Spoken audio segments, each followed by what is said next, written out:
केला आहे। राज्यातल्या नागरिकांच्या सुटकेसाठी राज्य सरकार सर्वतोपरी प्रयत्न करत आहेत। मुख्यमंत्री देवेंद्र फडणवीस यांच्या पुढाकारातून कैलास मानसरोवर यात्रेतल्या 37 भाविकांची सुखरूप सुटका करण्यात आली आहे। यात्रा पूर्ण करून परतीच्या प्रवासात तिबेटमधल्या सागा इथं राज्यातले 37 भाविक अडकले होते। याबाबत माहिती मिळताच मुख्यमंत्र्यांनी परराष्ट्र व्यवहार मंत्रालयाशी संपर्क साधून आवश्यक सहकार्य मिळवलं। त्यामुळे आज सकाळी 6 वाजता हे भाविक सागा इथून न्यालम चेकपोस्ट मार्गे काठमांडूकडे सुखरूप रवाना झाले आहेत।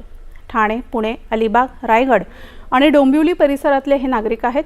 नेपाळमध्ये पुराच्या परिस्थितीत अडकलेल्या महाराष्ट्रातील पर्यटकांशी मुख्यमंत्र्यांनी व्हिडिओ कॉलद्वारे संवादही साधला। पर्यटकांना सुरक्षितपणे महाराष्ट्रात आणण्यासाठी प्रशासनाला आवश्यक ते निर्देश दिले आहेत। परराष्ट्र मंत्रालयाशीही संवाद साधून त्यांच्या सुरक्षित परतीला प्राधान्य देण्याबाबत पाठपुरावा करण्यात आला आहे, असं त्यांनी सांगितलं।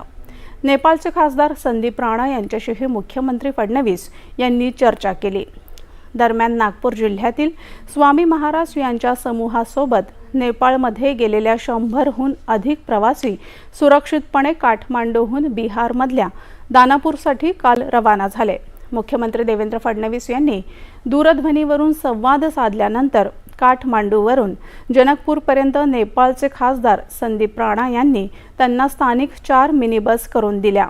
हे सर्व लोक जनकपूर इथं काल सकाळी पोहोचल्यानंतर बिहारमधील दानापूरपर्यंत त्यांच्यासाठी बसेस करण्यात आल्या। तिथून रेल्वेनं त्यांची परतण्याची व्यवस्था झालेली आहे। उपमुख्यमंत्री एकनाथ शिंदे यांनीही पोखरा इथं अडकलेल्यांशी संवाद साधून सर्वतोपरी मदतीचं आश्वासन दिलं। दरम्यान नाशिकच्या पेठ तालुक्यातील 11 विद्यार्थी पर्यटनासाठी नेपाळला गेले असून ते सध्या काठमांडूमध्ये आहेत। त्यांचा नेपाळ दूतावासाशी संपर्क झाला असून आवश्यक मदत दिली जात आहे। नेपाळमधल्या पूरस्थितीच्या